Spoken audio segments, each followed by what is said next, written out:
Amen. Levons-nous, frères et sœurs. Nous voulons adorer le Seigneur avant d'écouter la parole de Dieu, s'il vous plaît. Et nabungisa elikia. Et nabungisa elikia. Kondimana etangwana yote. Kolo nikonanga. Nabungisa elikia. Nabungisa elikia. Kondimana etangwana yote.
Seigneur, nous te soumettons nos cœurs.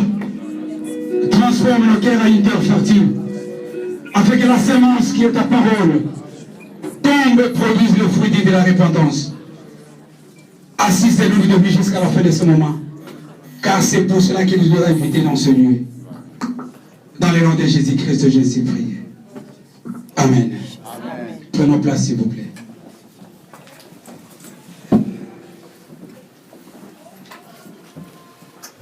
Shalom. Shalom. Frère, enchaînement. Pardon de Onanga. Yegola Nzembo. Oh, ya Gikongo. Minkunga. Ya vangama. Ya vangama, ya vangama, ya vangame. Ya kutata, ya vanga. Yegola mon papa.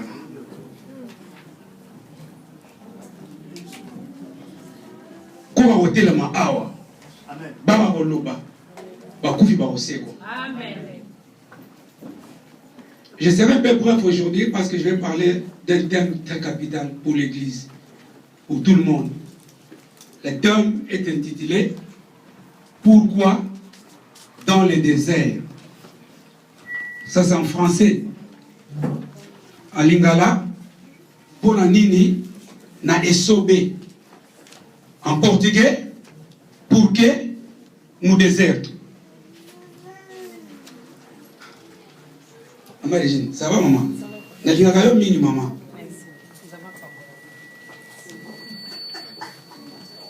Nous avons que ça n'y soit ça pour ça monter malade.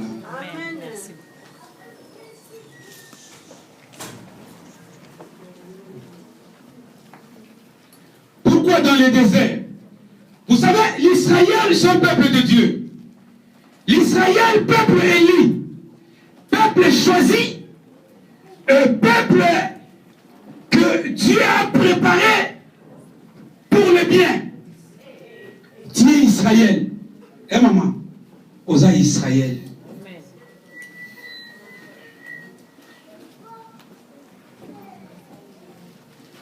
Ce Dieu qui a promis à Abraham, je ferai ton nom grand, et tu seras le père d'une grande nation. Et cette nation, c'est l'Israël.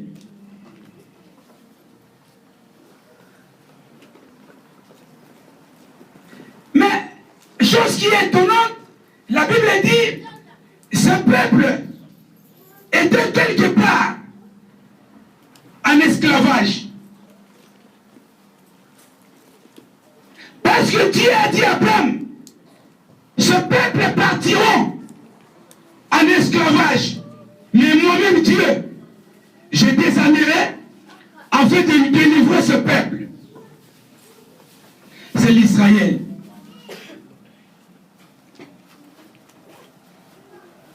Suivez-moi bien. Lisez un peu la Bible.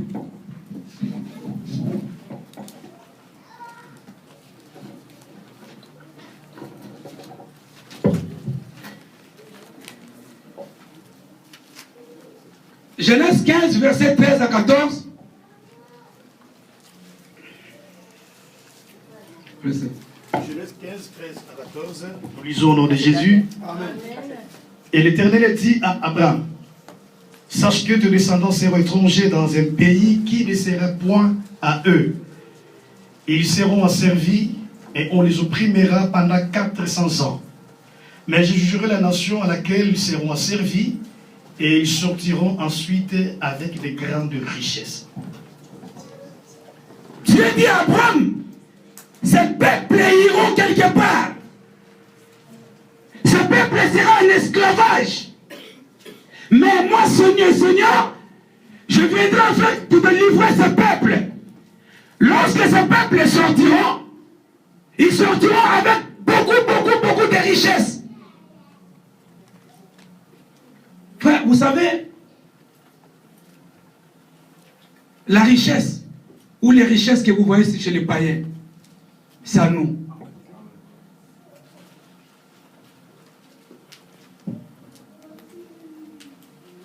Tout ce que vous voyez dans le monde, c'est à nous.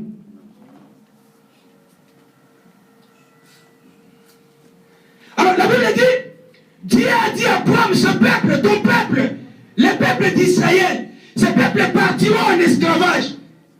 Tout le monde connaît la réalité. Et tout le monde connaît, comme disent les Français, c'est l'histoire. Mais moi, je n'aime pas utiliser le mot histoire. J'aime utiliser le mot réalité. Parce qu'en fait, l'histoire peut être vraie ou fausse. Mais ça, c'est la réalité. Dieu a dit ce peuple partiront en esclavage. Vous savez, quand Dieu parle, même si tu fais des jeûnes, tu fais des retraites, ça va s'accomplir. Fais même des 42 jours, même 47 ou 60 jours. Tu te passes 2 ou 3 jours. Tu fais plus de jours que Jésus. Ce que Dieu a dit, ça s'accomplira. Le peuple est parti en esclavage. Mais le peuple était où? En Égypte. Vous savez, l'Égypte que la Bible parle, c'est l'Égypte que vous voyez guerre. C'est l'Égypte.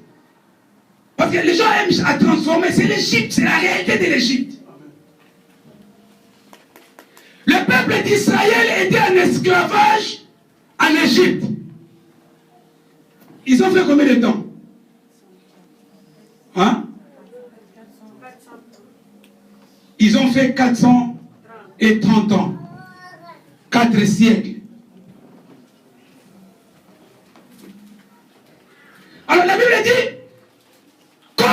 peuple, Dieu a dit, ils seront en esclavage. Vous savez, l'esclave n'a pas un mot devant son maître. Un esclave n'a jamais eu un mot devant son maître. L'esclave dépend de son maître. Si aujourd'hui le maître venait dire à maman, là, aujourd'hui tu ne manges pas, elle ne va pas manger. Parce que c'est le maître qui décide. L'esclave n'a pas le droit de faire ce qu'il fait. Aujourd'hui, beaucoup de gens sont devenus l'esclave du péché. Le péché t'envoie de faire ce que tu veux. Et tu le fais.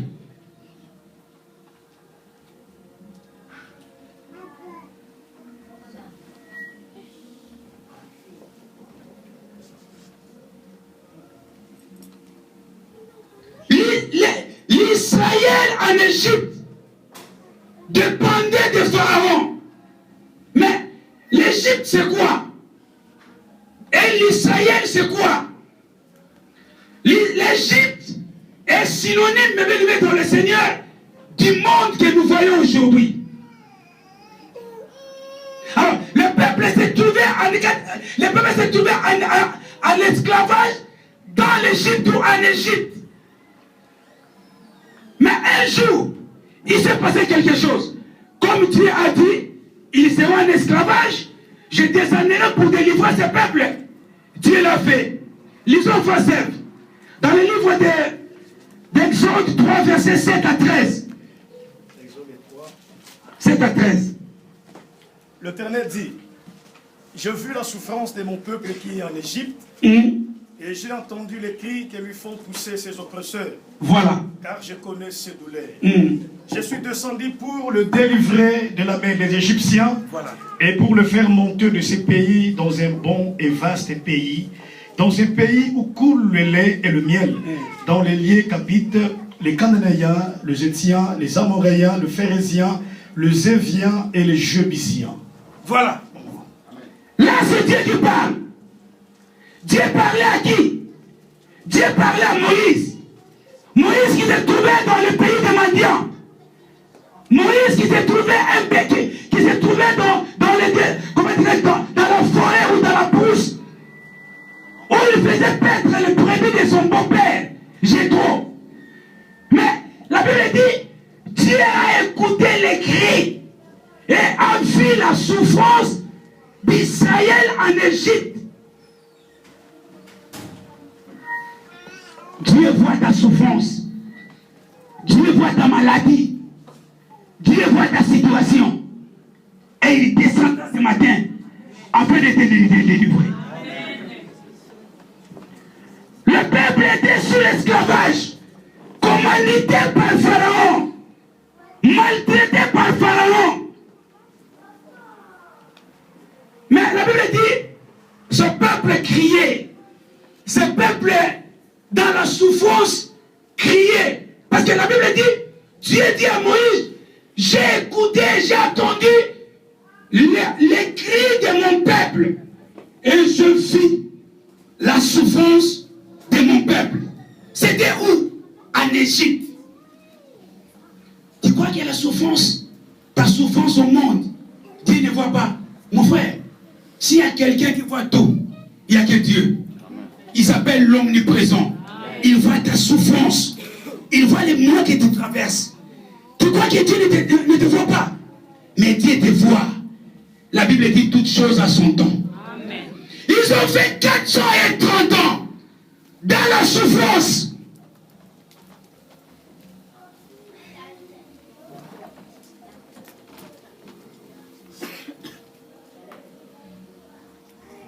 Dieu est descendu.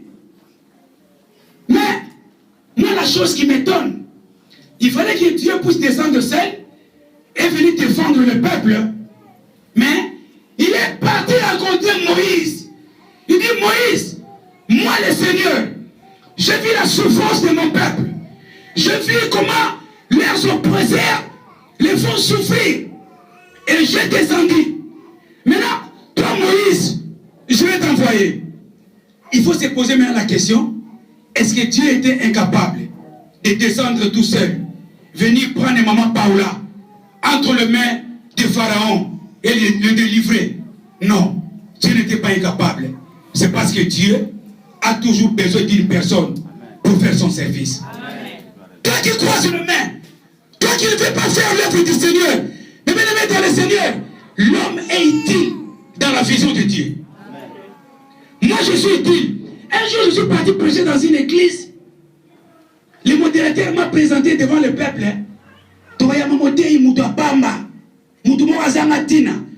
Et puis on a kanda.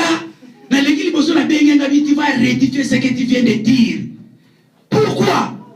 Dieu est-il frère? Vous savez que l'homme c'est l'image de Dieu. L'homme a été créé, la Bible dit, à l'image et selon la ressemblance du Seigneur. Vous savez, afin que l'image existe, il faut que l'original soit. L'ombre existe, il faut que l'original soit à côté. Comme là, je suis là. Regardez l'ombre. Si moi je n'existe pas, l'ombre ne peut jamais exister. Comme Dieu existe, toi aussi tu existes. La Bible dit, vous mourrez comme des simples citoyens, alors que vous êtes de Dieu. Amen. Dieu est descendu. Il dit, Moïse, tu partiras tu partiras afin que je puisse délivrer ce peuple. Tu feras ma mission. Présente-toi devant Pharaon. Dis à Pharaon que moi, le Dieu d'Abraham, j'ai promis à ce peuple une terre où le lait et le miel coulent. Tu dois libérer ce peuple. Moïse étant humain, la Bible dit, il a eu deux bails de libération avec Dieu. Il a d'abord commencé à pousser ses propres raisons. J'étais en Égypte, hein. Là j'ai tué, tout le monde sait que j'ai tué, je risque d'entrer en prison. Dieu dit, mais c'est moi qui t'envoie. Or, quand Dieu envoie, Dieu donne la provision, frère. Dieu donne la provision.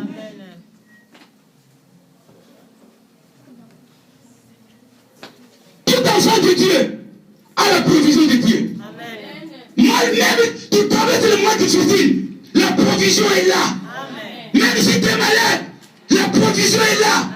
Tout ce que tu fais dans la vie, et tant qu'enfant de Dieu, la provision est là. Crois à la provision du Seigneur. Moïse dit à son Seigneur, en Égypte j'ai commis un crime. Si je retourne, j'entrerai en prison. Dieu dit, c'est moi qui t'envoie. Mais en Égypte, tout le monde me connaît. Dieu dit, c'est moi qui t'envoie. Il change encore une autre langage. Il dit, mais d'accord, je vais partir.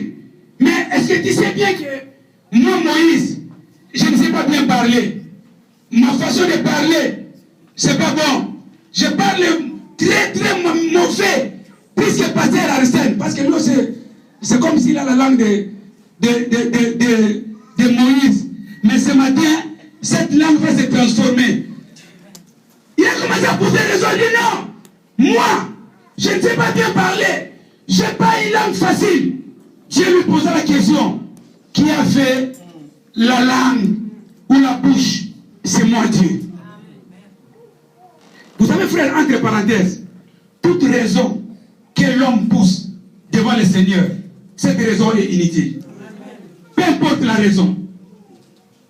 Vous savez, en réalité, c'est Ève qui a donné le fruit à Adam. Lisez bien la Bible, là, il n'y a pas une mathématique à faire. Abraham, pardon, mais Adam, quand Dieu lui a posé la question, mais est-il vrai qu'il t'a touché sur l'arbre de la connaissance du bien et du mal? Écoutez la réponse d'Adam. Mais Seigneur, mais c'est la femme que tu m'as donnée. Mais en réalité, c'est la femme qui m'a donné. La femme a répondu à une question qu'elle ne devait pas répondre. Vous les femmes, écoutez-moi.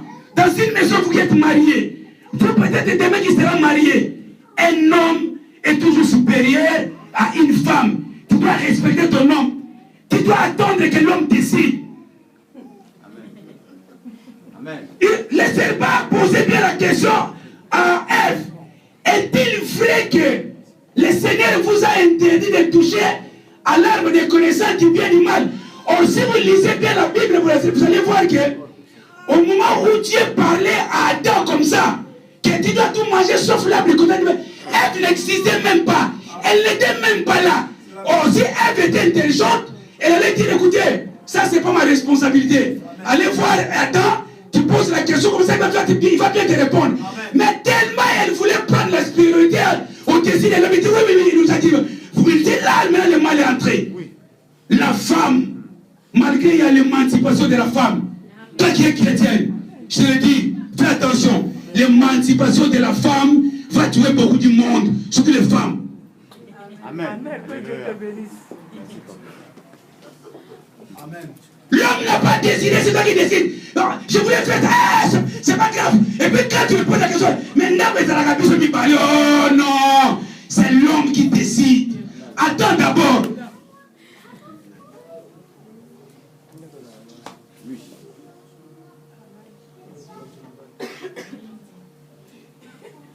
Est-il vrai que Dieu vous a interdit de ne pas toucher? Il dit oui.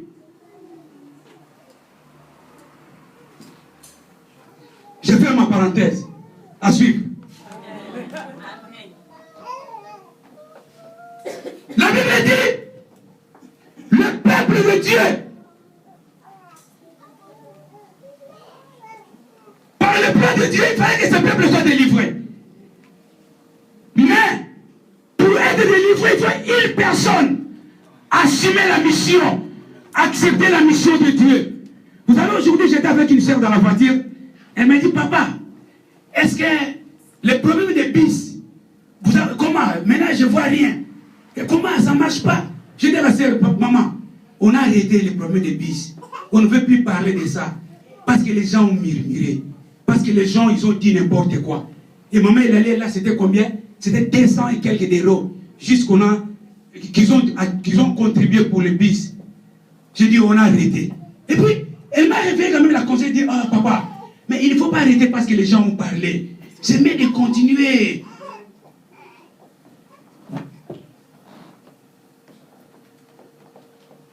Pourquoi? Parce que l'homme fuit la vision de Dieu.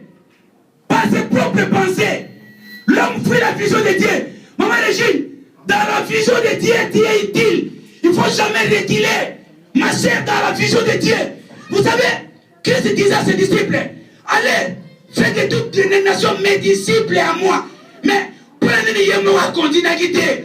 Pourquoi lui-même n'a pas fait? Parce qu'il a jugé mieux de voir que maman Adèle, Dieu est utile dans son œuvre. Amen. Dieu a envoyé Moïse. Moïse a commencé à pousser ses raisons.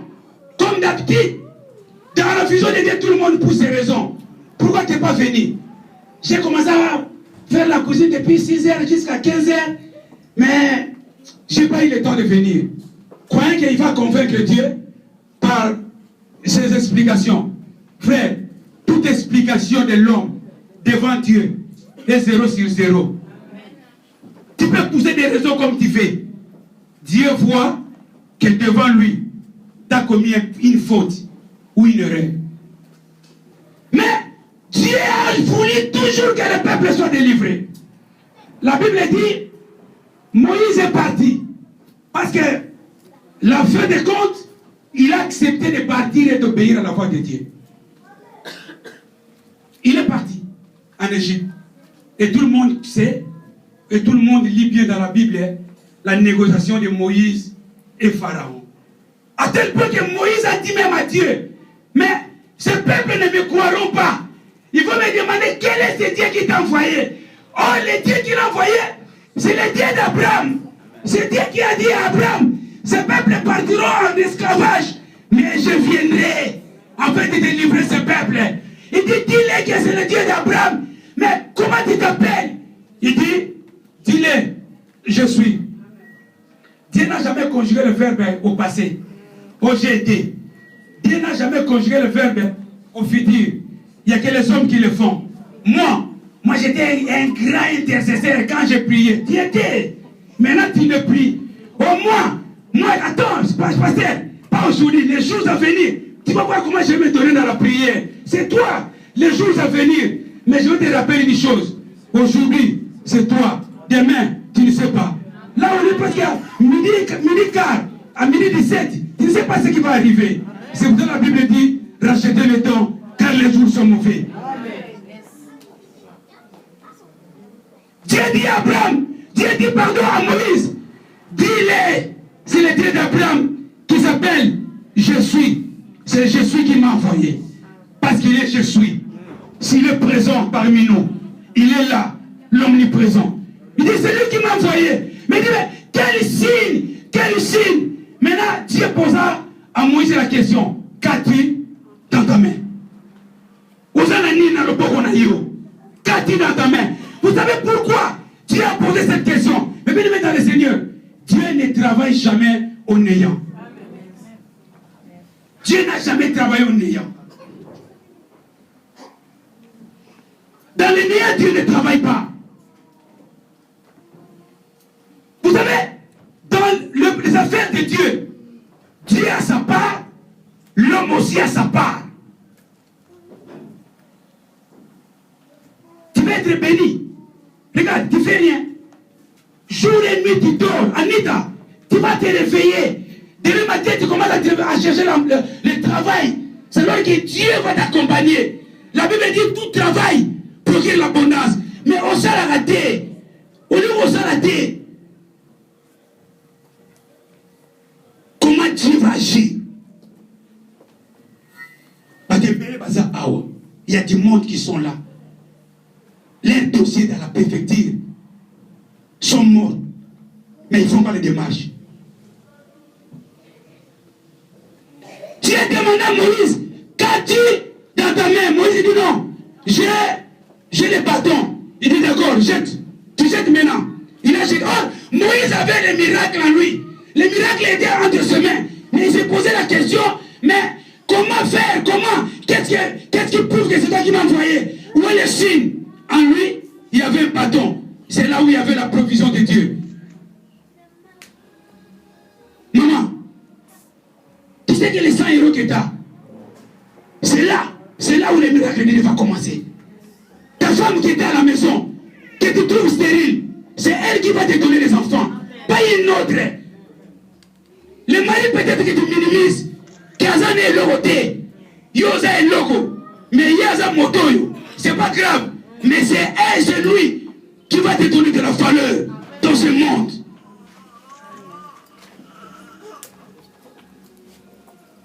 Le travail que tu minimises, vous savez, il y a des gens,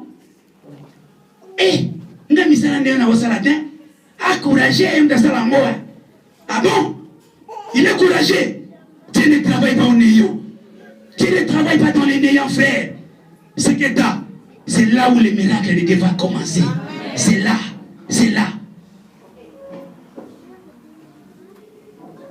La Bible dit Moïse est parti. Il a commencé à faire des négociations. Il a commencé à faire ce que Dieu a voulu de faire.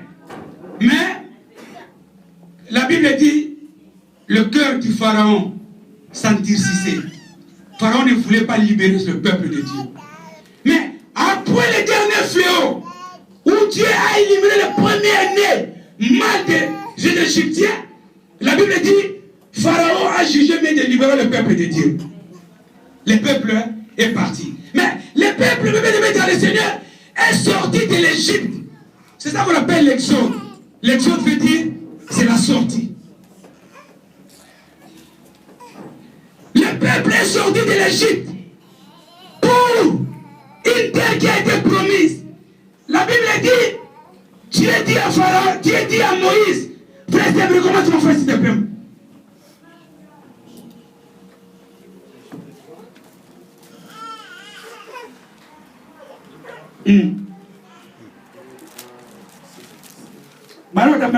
Verset 10.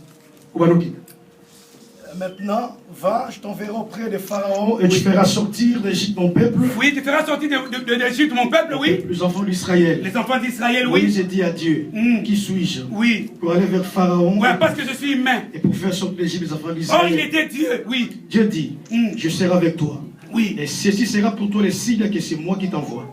Quand tu auras fait sortir l'Égypte des peuples, vous servirez Dieu sur cette montagne. Moïse a dit à Dieu, j'irai donc vers les enfants d'Israël, je leur dirai, le Dieu de vos pères m'envoie vers vous. Voilà. Mais il me demande quel est son nom, que les répondrai-je? Dieu dit à Moïse, je suis celui qui suis. Et il ajouta, c'est ainsi que tu répondras aux enfants d'Israël. celui qui s'appelle Je suis m'a envoyé vers vous. Commencez verset 7 ou 8. 7 d'abord. L'Éternel dit, je vis la souffrance de mon peuple. Oui, je vis.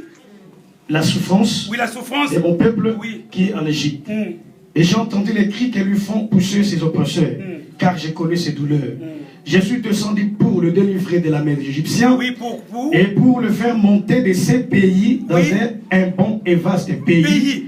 Dans un pays où coule le lait et le miel. C'est bon, merci. Faut sauvegarde ça. La Bible dit, Dieu a vu la souffrance. Il dit non, cette souffrance, c'est pas dit à mon peuple. Car les projets que j'ai formés pour Régine, les projets que j'ai formés pour Isa, les projets que j'ai formés sur tout le monde dans ce lieu, c'est le projet de bonheur et non de malheur. Mais ce peuple s'est trouvé dans les malheurs. Dieu maintenant est descendu. Il dit ce peuple va sortir de l'Égypte pour un pays où le lait et le miel coulent.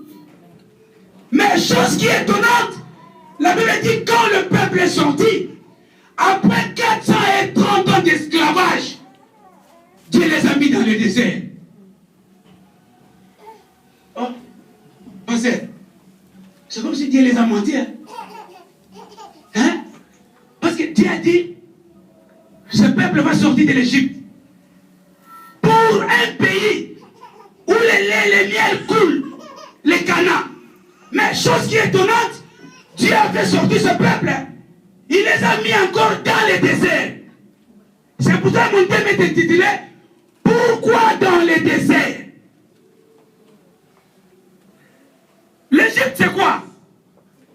L'Égypte à l'époque, c'est le pays où le peuple ne connaissait pas Dieu.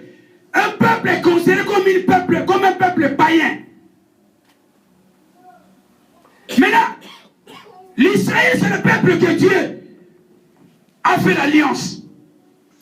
Le peuple que Dieu a fait alliance, qui s'est trouvé maintenant en Égypte. Vous savez que Dieu a fait alliance avec nous. C'est par le sang de l'agneau. Le sang du Christ a coulé et nous a donné l'accès. Nous avons une alliance avec Dieu. Mais le problème c'est quoi? Le problème c'est que nous nous retrouvons maintenant dans le monde qui est synonyme d'Égypte. Or la Bible dit, nous sommes dans le monde, mais nous ne sommes pas de ce monde. C'est-à-dire quoi? C'est-à-dire que malgré l'Israël se trouvait en Égypte, mais ils n'étaient pas des Égyptiens, ils étaient les Hébreux. Il fallait qu'ils sortent pour une terre qui est promise où le lait et le miel coulent. Vous savez, toi qui crois que le monde t'appartient, c'est une grosse erreur. La Bible dit que nous sommes des pèlerins sur la terre. Ça va fier. Mais mon nom, vouloir ou pas, tu vas les laisser. Amen.